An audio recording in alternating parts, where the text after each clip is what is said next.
বলছেন যে একবার আব্দুল্লাহ বিন ওমর রাদিয়াল্লাহু তাআলা আনহু, দ্বিতীয় খলিফা আমিরুল মুমিনিনের ছেলে এবং প্রখ্যাত তিনি আলেম ছিলেন সাহাবায়ে কেরামদের মধ্যে।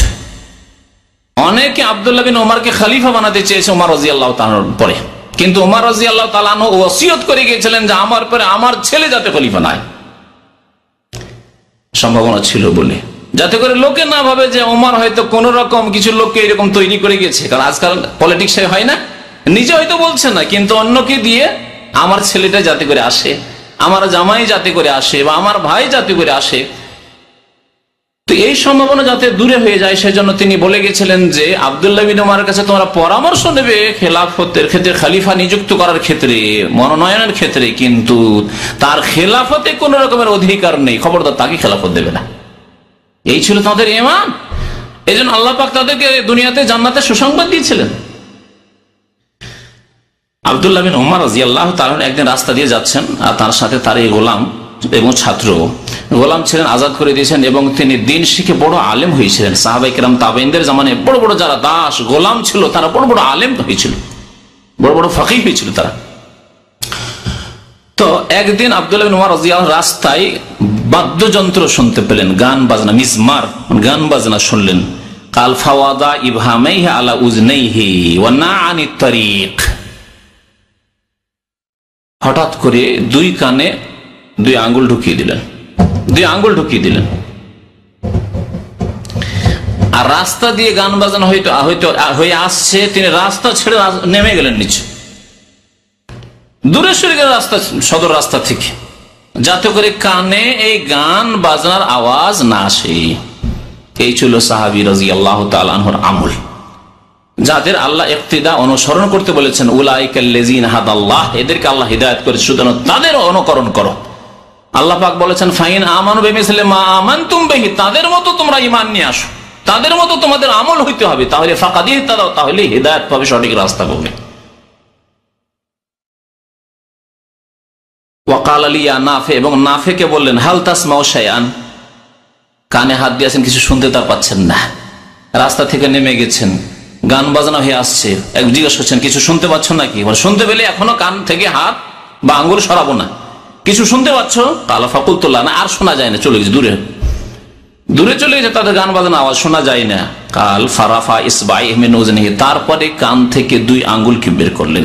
ওয়াকাল, এবং বললেন কুনতু মান নবী সাল্লাল্লাহু আলাইহি ওয়াসাল্লাম, আমি নবী করিম সাল্লাল্লাহু আলাইহি ওয়াসাল্লামের সাথে কোন এক সময় ছিলাম, ফাসামা মিসলা হাযা, এইরকমই গান বাজনার আওয়াজ শুনলেন। গান বাজনা মানে মুসলমানরা গান বাজনা করতে এমন কথা নেই, আপনারা জানেন, কারণ এই ক্ষেত্রে আপনাদেরকে ইতিহাস জেনে রাখতে হবে, না হলে যদি এইভাবে বর্ণনা শুধু করে দিই তো ভাববেন তাহলে সাহাবায়ে কেরামদের যুগে আল্লাহ নবীর জামানায়ও কেউ হয়তো গান শুনতো না, নবী সাল্লাল্লাহু আলাইহি ওয়াসাল্লাম কেমন করে গানের আওয়াজ শুনতে পেলেন? মদিনায় মুসলিমদের সাথে মুনাফিকরা বাস করতো, আব্দুল্লাহ বিন উবাইয়ের দল, যারা 300 লোক ওহদের যুদ্ধে যায় রাস্তা থেকে ফিরে চলে আসলো, তারা মুনাফিক ছিল, তাদের মুসলিমই ছিল না। আল্লাহ পাক তাদের কথা বলছেন জাহান্নামের নিম্ন স্তরে তাদের বাস, ইন্নাল মুনাফিকিনা ফি দারকিল আসফালি মিনান নার, একটি জাতি ছিল। তারপরে কিছু মুশরিকও ছিল প্রথম দিকে, যদিও শেষ দিকে হয়তো ছিল না, আর ইহুদি খ্রিস্টান ছিল। ইহুদিদের 3টি গোত্র ছিল যারা মদিনায় বসবাস করতো, বানু কাইনুকা, বানু নাজির আর বানু কুরাইজা, 3টি গোত্র ছিল। তাহলে তাদের বাড়িতে, তাদের এলাকায় নবী সাল্লাল্লাহু আলাইহি ওয়াসাল্লাম প্রয়োজনে গিয়েছেন, গানের আওয়াজ আসতে পারে। তো নবী করিম সাল্লাল্লাহু আলাইহি ওয়াসাল্লাম এইরকমই একবার, আমি তার সাথে ছিলাম, আব্দুল্লাহ বিন ওমর রাদিয়াল্লাহু তাআলা আনহু বলছেন, যখন গানের আওয়াজ শুনলেন তখন এইরকমই করেছিলেন যেমন আমি করলাম, ফাসানা মিসলা হাযা, এইরকমই তিনি করেছিলেন, তাই নবী সাল্লাল্লাহু আলাইহি ওয়াসাল্লামের সুন্নাত পালন করলাম, হারাম থেকে বাঁচার জন্য, হারাম কথা যাতে কানে না আসে। তবে শোনা হচ্ছে দুই প্রকার, একটা হচ্ছে মন দিয়ে শোনা, যাকে ইস্তেমা বলে, সেটি হারাম, আর একটা হচ্ছে শুধু শোনা, মানে আপনি রাস্তা দিয়ে যাচ্ছেন আর কানে আওয়াজ চলে আসলো, তাহলে কানে আঙ্গুল ভরা কি জরুরি? কান বন্ধ করা জরুরি নাই, তবে ওইদিকে মন লাগাতে হবে না কি বলা হচ্ছে। তারপরে শুনতে তো খুব মজা লাগে, খুব ভালো কথা বলছে, এইরকম যাতে না হয়। কানে আসলো, চলে গেল, আপনি ভ্রুক্ষেপ করলেন না, এটার জন্য আল্লাহ ধরবেন না, কিন্তু ইস্তেমা, মন দিয়ে শোনা, মনোযোগ সহকারে, তা হারাম। আল্লাহ পাক রব্বুল কোরআনে কারীমের ক্ষেত্রে আল্লাহ ইস্তেমা করতে বলে, শুধু শুনলে হবে না। গল্প করছেন আর কোরআন চালু করে রেখেছেন, শুনছে না, আল্লাহ বলছেন ওয়াইদা করিয়াল কোরআন ফাস্তামিউ লাহু, ইস্তেমা করো মানে মনোযোগ সহকারে কোরআনুল কারীম শোনো। ওয়ান সে তো শুধু তাই নয়, বরং নীরব থাকো, গল্প করবে, কথাও বলবে, কার প্রশ্নের উত্তরও দেবে আর কোরআনও শুনবে না, এমন না। নীরব থেকে কোরআন মনোযোগ সহকারে শ্রবণ করো। আল্লাহ বলেন ফাসতামিউ লাহু ওয়া আনসিতু লাআল্লাকুম তুরহামুন, তাহলে আল্লাহর রহমত নাজিল হবে। তাহলে কোরআনুল কারীমের বরকত দেখেন, যদি কেউ শোনে মনোযোগ সহকারে নীরব থাকে আল্লাহর রহমত নাজিল হবে।